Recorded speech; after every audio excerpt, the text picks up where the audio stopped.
Security votes are monthly allocations running into billions across Nigeria's states and the federal government, meant to fund responses to crime and protect lives. Yet, with kidnappings, bandit attacks, and communal violence still rampant, many Nigerians question where the money goes and why the spending remains opaque. This special report looks at how these funds work, the accountability gaps, and why citizens see little value for money in the face of persistent insecurity. The report. Security votes, the secretive cash allowances paid monthly to governors, is one of the darkest arrangements in Nigeria's public finances. No audits, no breakdowns, no questions asked. The provision is so loose, a governor can cash out billions without technically breaking the law. Transparency International says Nigeria spends over 300 billion naira a year on these allocations, more than the combined budgets of the Army, the Navy, and the Nigerian Air Force. Officially, they are for security. In practice, they are off-the-book slush funds, spent at the governor's discretion or on anything from genuine threats to political convenience.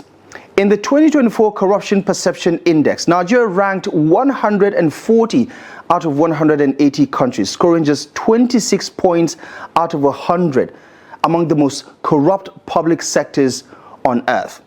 Globally, Nigeria stands alone. In the US, the UK, South Africa, Ghana, and Kenya, security budgets are tied to agencies, projects, and subject to legislative oversight. In the Philippines, confidential funds must be justified to Congress every year.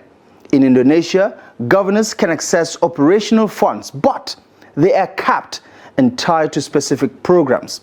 Only in Nigeria do huge unaccounted cash allocations go directly into elected officials' hands. Since the 2023 fuel subsidy removal, FAC allocations to states have jumped to over 60%. In 2024, states got 5.81 trillion naira. But the killings, the kidnappings, the armed attacks haven't stopped. They have multiplied. In Osun State, for example, Governor Ademola Adeleke's allocations hit 600 million naira monthly. That's 7.2 billion naira a year and 28.8 billion naira over a single term.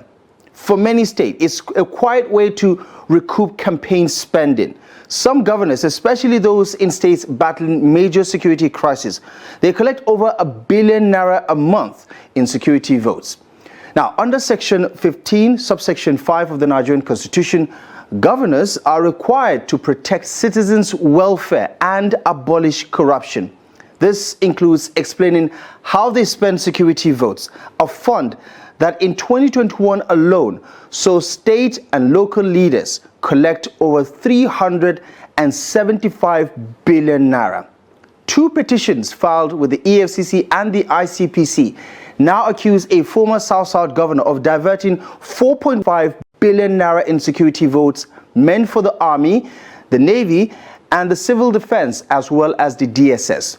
The anti-graft group, NACAT, alleges that funds allocated in just 6 months never reached the agencies. Allocations included 500 million naira for the Nigerian Army, 480 million naira for the Navy, 490 million naira for civil defense, and hundreds of millions of naira more to other security outfits. Two questions should keep Nigerians up at night. One, what exactly has the security votes achieved when bandits and kidnappers still operate with impunity? And two, why pay governors extra for security when they do not control the police or military, which the federal government already funds? Now, private companies are also pressured in to chip in. And still, governors take home over 300 billion naira a year in security votes.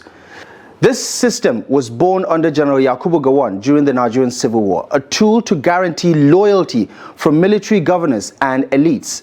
Over 4 decades later, it still survives, untouched, opaque, unaccountable, and disconnected from any real improvement in public safety. For Transparency International, SERAP, and other watchdogs, the answer is clear. Audit the funds, publish the records, and redirect them to agencies that actually keep Nigerians safe. And for ordinary Nigerians, security votes are not just a line in the budget. They are a reminder of how public office can be turned into a personal ATM, while the rest of the country pays the price in blood.